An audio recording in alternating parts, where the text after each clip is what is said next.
I'm Alex Marquardt in Danmartin and Goel with ABC News. This is the site of the hostage crisis that started earlier today, involving the two suspects from the shooting of the Charlie Hebdo offices on Wednesday.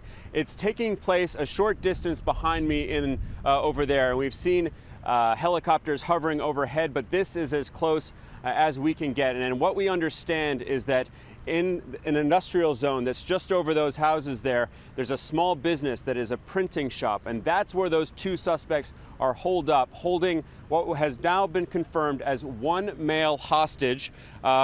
He is one of the employees from this printing company. We don't have his identity. The daughter of the owner, Michael Catalano, says that she has not been in contact with her father for quite some time, which is very rare, leading us to believe that he may be the hostage. Now, the police are speaking with the hostage takers, with the suspects, those two brothers who are the prime suspects in that shooting from 2 days ago that left 12 people dead. They say that they're negotiating. We don't know the nature of the talks or of the conversation, but at least they are in contact. That area has been swarmed by police. We understand that there are police snipers on the roofs. Now, just take a look around here. I'm going to ask my cameraman, Andy Lawrence, to come around with me. This town, this small village, is essentially in lockdown.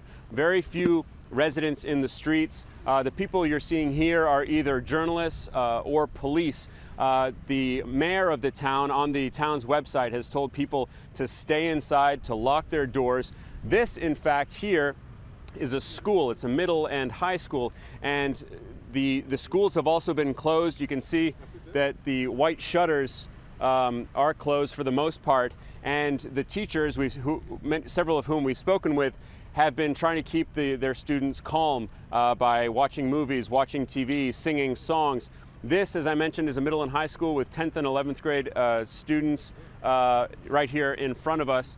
And when we walked past, some of them started chanting at us, "Charlie, Charlie, Charlie," in reference to the murders at the Charlie Hebdo offices.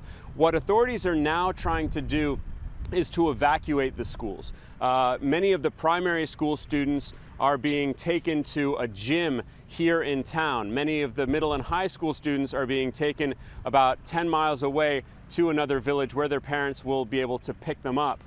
That's about to take place, we understand, at this school right here in front of us. Over there in the distance, you can see some blue police vehicles that we presume will be taking those students to that other village. This is a real media circus. This is obviously one of the biggest stories in the world right now, dominating headlines, and correspondents and news teams have come in from all around the world.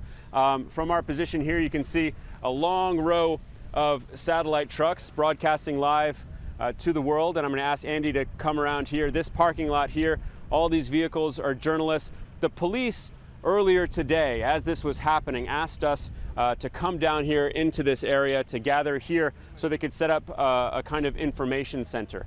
And they are using this building over here as a place to hold press conferences and give statements. Right now, there aren't too many new bits of information that are coming out. We presume that the police are negotiating with those hostage takers, with those suspects.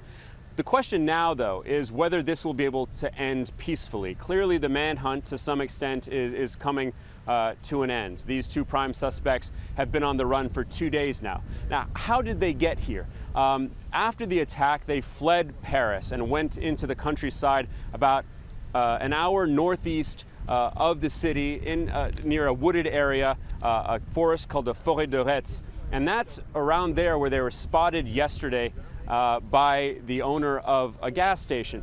And so a police operation was mounted, going from village to village, house to house, literally knocking on every single door, looking for these two men. We were with several of those assault teams as they went down these small, quaint village streets looking for these men.